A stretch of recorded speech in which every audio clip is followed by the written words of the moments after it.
भाइयों बहनों, ज्यादा से ज्यादा ये मेरा क्या कर लेंगे भाई? नहीं बताइए क्या कर लेंगे? अरे हम तो फकीर आदमी हैं, झोला लेके चल पड़ेंगे जी। और भाइयों बहनों, ये फकीरी है जिसने मुझे गरीबों के लिए लड़ने की ताकत दी है। भाई, बैंकों का राष्ट्रीयकरण हुआ था, गरीबों के नाम पे हुआ था, लेकिन इस देश के आधे से अधिक लोग थे जिन गरीबों को कभी बैंक के दरवाजे तक जाने का मौका नहीं मिला। जब मैंने कहा मैं सबसे पहले गरीबों का बैंक में खाता खुलवाऊंगा, मैं पहले सबसे पहले गरीबों के लिए बैंक में खाता खुलवाऊंगा, तो लोग मेरी मजाक उड़ा रहे थे। भाइयों बहनों, खाता खुलवाया कि नहीं खुलवाया? खुलवाया कि नहीं खुलवाया? ये दोस्तों, मोदी जी का ये वीडियो दिखाने का मकसद बस आपकी याद को थोड़ा ताजा कर देना था। फिलहाल मैं आपको ये बता दूं कि सरकार के नाक के नीचे देश में बहुत बड़ा फ्रॉड हो चुका है। देशवासियों का लगभग अरबों रुपए 10 से 12 दिन में स्वाहा हो चुका है, डूब चुका है, खत्म हो चुका है। इसके बावजूद भी इस मसले पे हमारे देश के ईडी, सेबी, सीबीआई, यहां तक कि फाइनेंस मिनिस्ट्री तक चुप है, खामोश है। सिर्फ बयान आया तो हमारे देश के माननीय प्रधानमंत्री नरेंद्र मोदी जी का, वो भी ऐसा बयान जिसको सुनने के बाद में आपको भी आश्चर्य होगा, आपको भी हंसी आएगी। और दूसरी बात कि आप लोगों ने जो मेरे थंबनेल में देखा है कि गौतम अडानी देश छोड़ के फरार हो चुके हैं, मैं ऐसा क्यों बोला हूं वो भी इस वीडियो में कवर करूंगा और आप लोगों को ये सच्चाई पता चलेगा कि मैं ऐसा थंबनेल में क्यों लिखा। तो आइए वीडियो को शुरू करते हैं। उससे पहले अगर एक मिनट आप लोग वीडियो स्किप नहीं कीजिए। मैं आपको भी सिर्फ धन्यवाद देना चाहता हूं कि आप लोग जिस ढंग से मुझे प्यार दे रहे हैं, कम समय में जिस ढंग से मुझे हौसला अफजाई किए हैं कि मैं वीडियो बना पा रहा हूं, इसके लिए मैं फिर से तहे दिल से शुक्रिया अदा करता हूं। मैं हूं आपका दोस्त मलिक मुस्तफा और आप देख रहे हैं बेबाक बोलेगा इंडिया। तो आइए वीडियो को शुरू करते हैं। दोस्तों, अडानी ग्रुप के द्वारा, गौतम अडानी के द्वारा हमारे देश के अरबों रुपए को डुबा दिया गया। उसके बाद में हमारे देश के प्रधानमंत्री का बयान आता है कि मुझे अडानी से कोई लेना देना नहीं है। आप ये बताइए कि जिस देश का बिजनेसमैन सरकारी कंपनियों को चला रहा हो, अधिकांश सरकारी कंपनियों को चला रहा हो, साथ में पोर्ट चला रहे हो, एयरपोर्ट चला रहे हो, माइनिंग ले रखे हो, देश की सरकारी सीमेंट फैक्ट्रीज को ले रखे हो, यहां तक कि सरकारी बिजली के ठेके चला रहे हो, वैसे लोगों के बारे में अगर आप ये कहते हैं कि उनसे मुझे कुछ लेना देना नहीं है, हाउ इज इट पॉसिबल?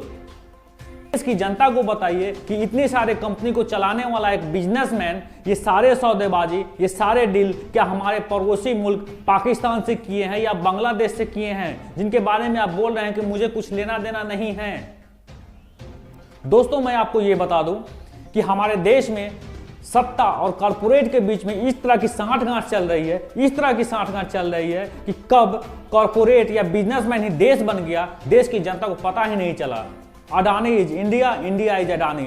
जब से हिंडनबर्ग का रिपोर्ट आया कि देश में फ्रॉडबाजी हो रही है अडानी ग्रुप के द्वारा, तो उन्होंने सीधा ये कहा कि हमारे सिर्फ भारत पे ही नहीं बल्कि भारतीय संस्थानों की स्वतंत्रता और अखंडता पे हमला है। और वैसे लोगों के बारे में आप बोल रहे हैं कि मुझे कुछ लेना देना नहीं है। मैं बताता हूं दोस्तों, देश की जनता का अरबों रुपए अडानी ग्रुप के ऊपर दिल खोल के लुटा दिया गया। LIC को भारत में कोई भी शेयर ऐसा नजर नहीं आया जिसके लिए वो खरीद सके, सिर्फ अडानी का ही शेयर नजर आया। हमारे देश के बहुत बड़े बैंक SBI यानी कि स्टेट बैंक ऑफ इंडिया ने 21,000 करोड़ रुपए का लोन अडानी को दे दिया। और वैसे स्थिति में आप कहते हैं कि मैं अडानी को लेना देना नहीं है।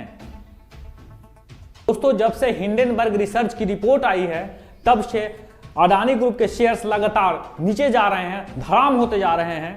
लगभग LIC का 18,300 करोड़ रुपए डूब चुके हैं। आप सीधा सीधी ये समझ लीजिए कि अगर आपका पैसा SBI में है, अगर आपका पैसा LIC में लगा हुआ है, तो आपके खतरा मंडरा रहा है आपके पैसों पे, क्योंकि SBI का या LIC का जो पैसा है अडानी के हाथ में है।